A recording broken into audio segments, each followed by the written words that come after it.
Good morning, everyone. Thanks for joining me in this video. Today is 24th day of March, being Monday, 2025.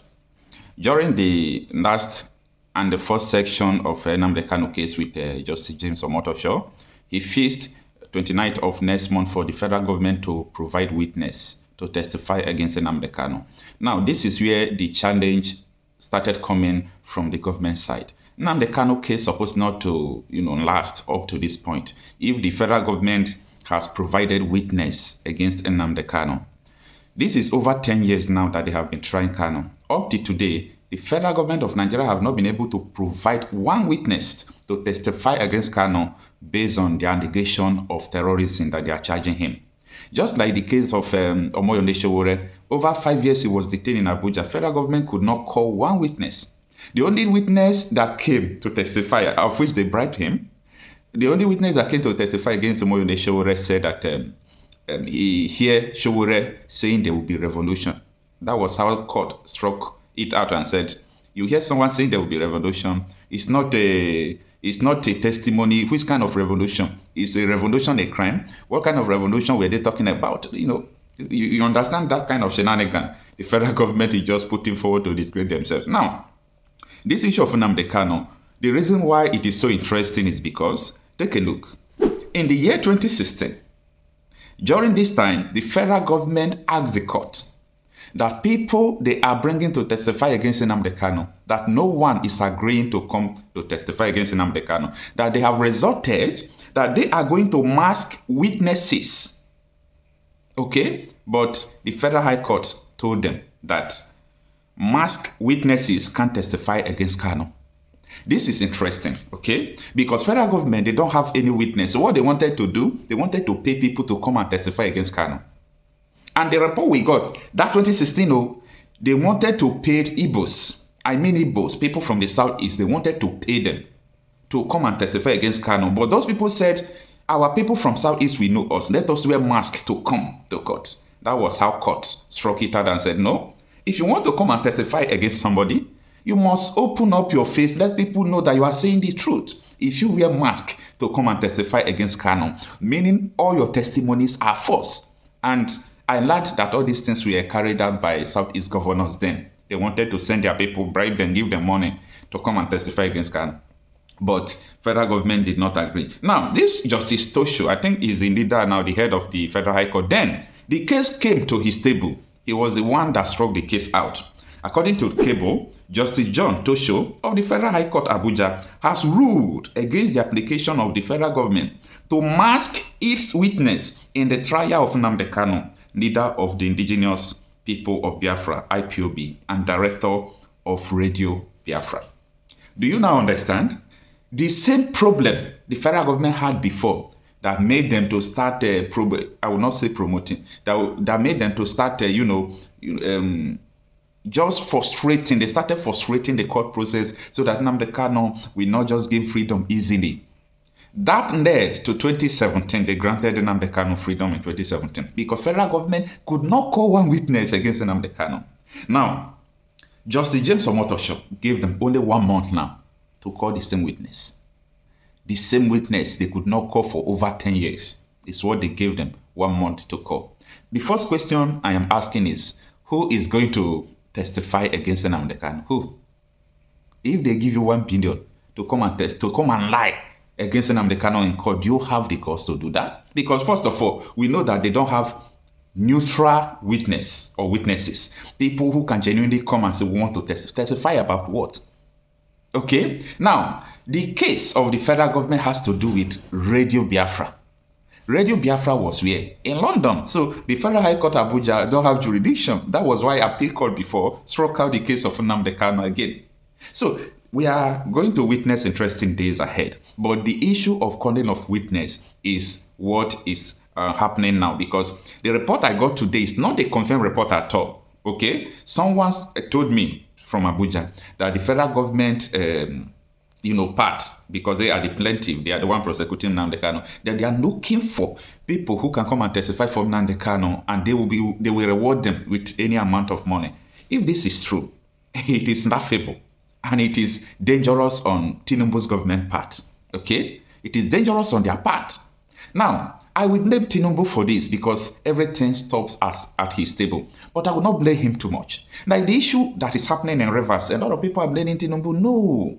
Wike is the one telling Tinubu what to do in Rivers because of what they could benefit tomorrow. People should understand how everything worked. Now, yesterday, Omoyolo Sowore was at TVC, TVC television, Tinubu's television.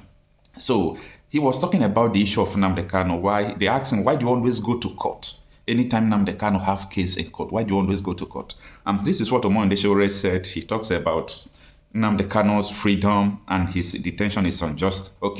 He said that he was part of the people who were talking about the release of Nnamdi Kanu, that there was a committee that were discussing about his release far back. Now, a message came from Imo State that if Nnamdi Kanu is released, Imo State election will not happen.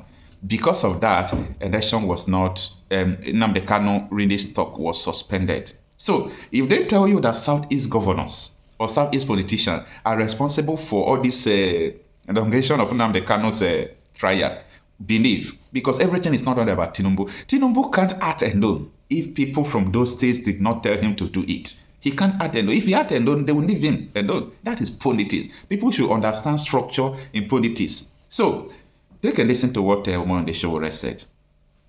And Nigeria for a little bit and make things work. All right, then, before we go, I would like to ask you this. I see you in court. I see videos of you in court every time Nnamdi Kanu appears in court. And his case has lingered for too long and so long. Shouldn't we be talking about a political solution now to resolve all of these and probably give closure to the people of the Southeast and maybe peace too? You know, one thing I find very difficult to understand is why, no matter who is occupying position of power, something is always absent all the time. And that's part of why we are discussing this river state. It's like there's absence of common sense on the corridors of power. I think because there are just too many sycophants in Nigeria. The Kanu situation didn't need to last one day longer than the day Buhari left. Kanu was Buhari's personal prisoner because those people, the Buharis of this world, believe that Nigeria is a real estate that must be held together, it must be united. But you would think that people who claim they have broad minds about what Nigeria is, the diversity of Nigeria, the crisis, is the first person they would have done. The first person they would have let go is Nnamdi Kanu, because didn't we let go Sunday Igboho? Are we not? Have we burned down Yoruba land? Before Buhari left, I was one of the people fighting for Ezaki. The arguments by those who were opposed to his release was that if he comes, he will burn down Kaduna. Ezaki has been out of jail now for how long? He doesn't even have time for Nigeria. He has become an international ambassador for Nigeria. He goes to Lebanon, Iran. I've seen him in Iraq. He has not had time to even rebuild his area base. That shows to you that what of some of the fear mongering that happens on the corridors of power is driven by unreasonableness, and that is why I just want to say, look, eventually they are going to resolve the issue politically, because the political issue is a self-determination matter. There's no court of law that can resolve Kanu's matter. Even if he's found guilty by their own standards, it's still going to be he's a political prisoner forever. Some people have also said that there are also some interests, political interests, even from his region, who do not want him to be free. We know that because I was earlier in, I think, 2023, I was part of some conversation to release him. And what came straight was from Imo State, that he can't be released before the election in Imo State, that he will affect them. And after that, everybody kept coming and said, don't release him, and here we are. All right, we have to go now. Yeah, that was a straight talk from Omoyolo Sowore. If you release him, he's going to disrupt the election in Imo State. And after that, the people started coming, don't release him, and that was how we find ourselves today. It is a very simple thing to understand. Though that might not be the only reason why Nnamdi Kanu remains in detention. The other factors from the federal government and the northern elders who told Tinubu that if you release Nnamdi Kanu, they will leave Nigeria. People also talk about the Britain's quest that Nigeria must remain one. and so on and so forth. But I think all those ones are external factor. If people, the Igbos, wanted Nnamdi Kanu to be released, sorry to use the word Igbo, if their political elites or politicians, governors want him to be released, I think it's not going to take more than 2 weeks. Okay? If they come out to tell Tinubu today, if you don't release this man, there's going to be problem. Look at. He will release him immediately. A president don't intervene in states if the governor did not invite him to do that. People should know this and have peace. So that is apart. Now, coming to the issue of witness, okay, I was allegedly told that the federal government, they are allegedly looking for people who is going to testify for Nnamdi Kanu with a tone of 10 million naira. I don't know how true that is, but as I said before, if that thing is, is true, it's a very bad thing, and it's going to go a long way to harm them as well. As I said before, a witness that you could not call for over 10 years. Is it 1 month you will call the witness? Let us see who is coming to testify against Nnamdi Kanu that day. Let's see who will come and testify against Nnamdi Kanu, okay? If they like, let them go and import people from outside the country. If they want to do election, they will go to Niger, Chad to import Fulani people. Not Nigerians, not Nigerians. They will go and import people from outside the country to come and fight for them. Do all those things. Let's see if they will still go and import Fulani from outside the country to come and testify against Nnamdi Kanu, because this is what they are found of doing. Okay? We are watching and see who will have the guts to come and lie in court against Nnamdi Kanu, because as far as I'm concerned, federal government game is finished. Their game is finished. Their last game was their inability to change, to retain Justice Binta Nyako. They wanted Nyako to stay there and convict Nnamdi Kanu. Nyako was not shifting ground. She was not respecting Supreme Court rule. She was not doing anything.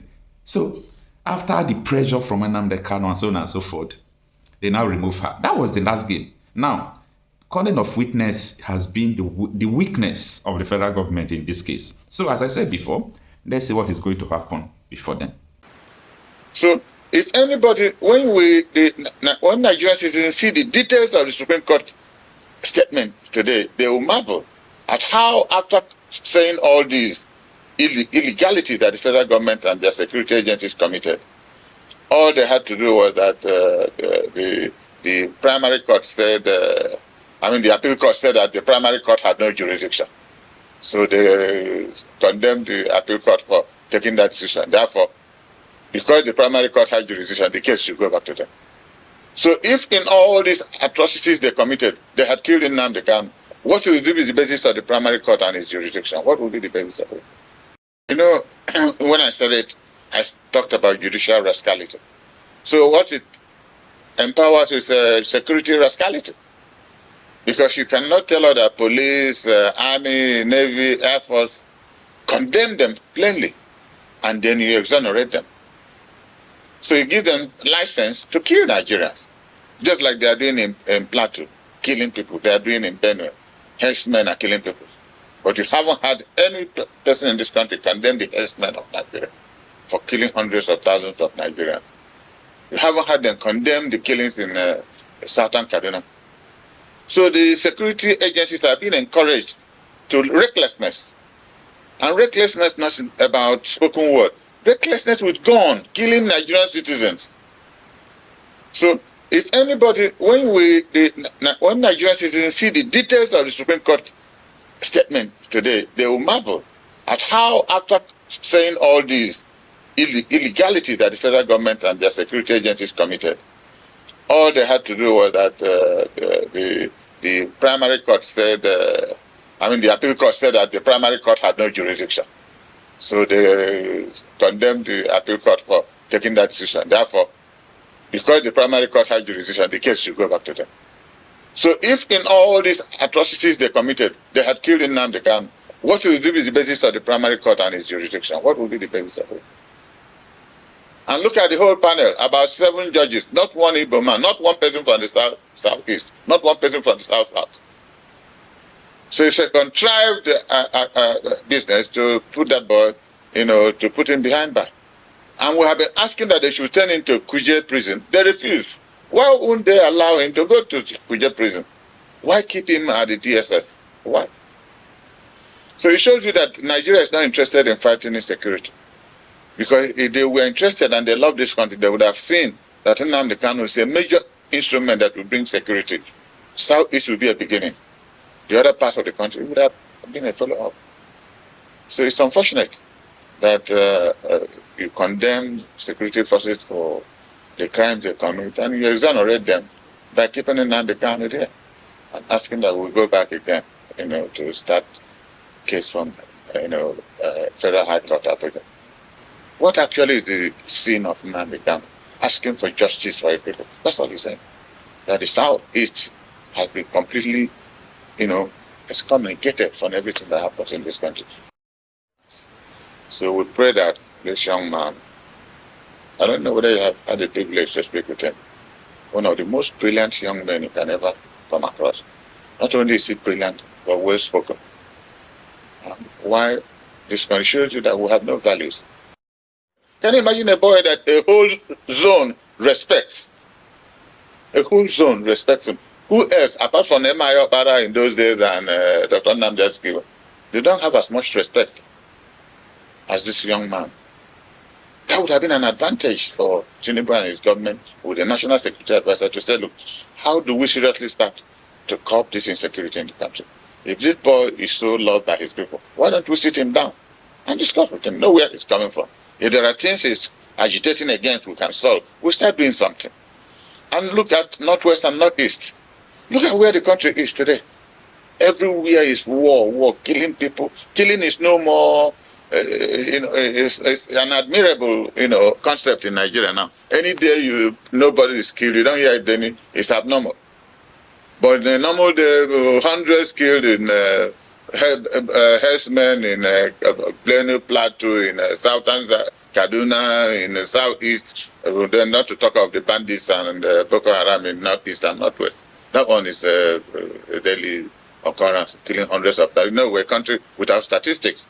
If we have good statistics, people will riot to know the number of Nigerians who are dying. Every town now, in all parts of the country, people are burying people. People go to bed, they won't wake up.